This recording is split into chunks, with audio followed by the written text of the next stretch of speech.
สวัสดีค่ะพัชรีจาก Brandnowasia. In the course of running a business, it's inevitable that a crisis happens.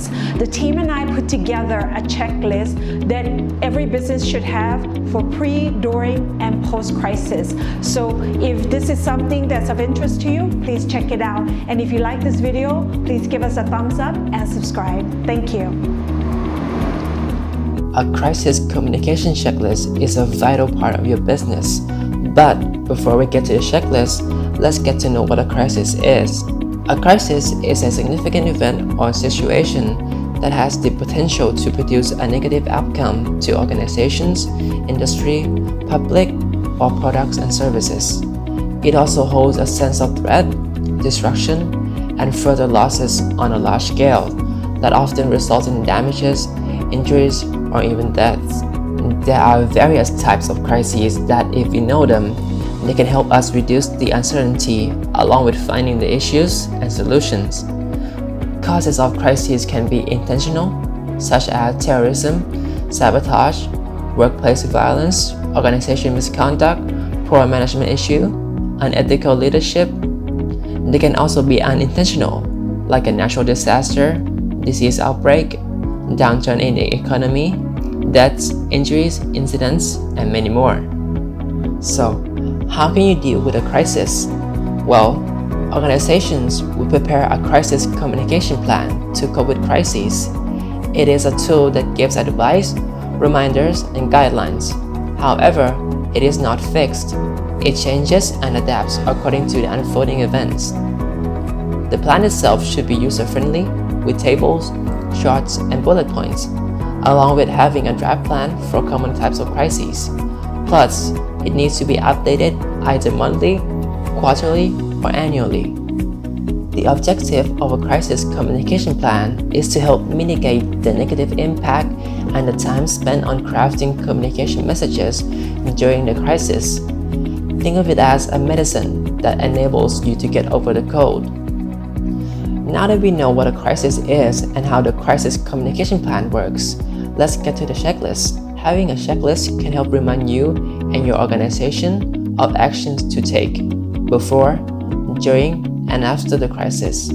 A genuine crisis communication checklist will aid you in preparations as well as allowing for a quick recovery.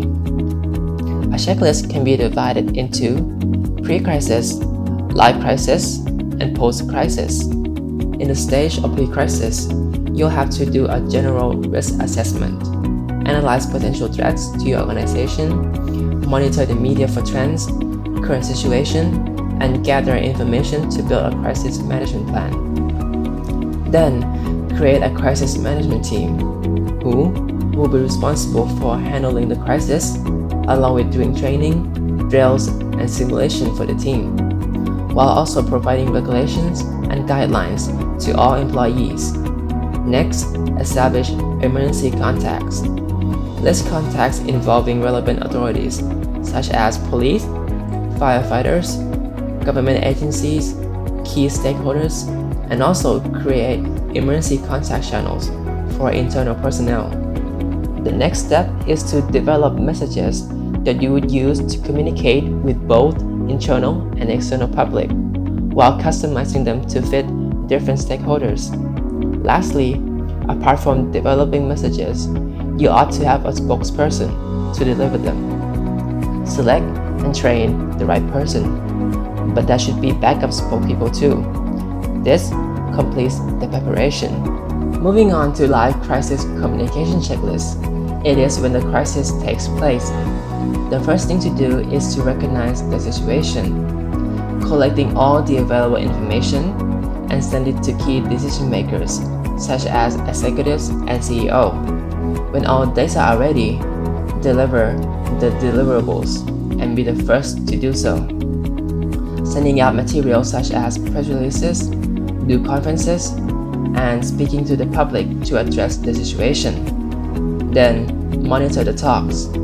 Various media can be used to observe the conversation and evaluate the news coverage. There may be tips in the conversation to utilize to lessen the impact of the crisis. After the crisis has subsided, we enter the stage of post-crisis.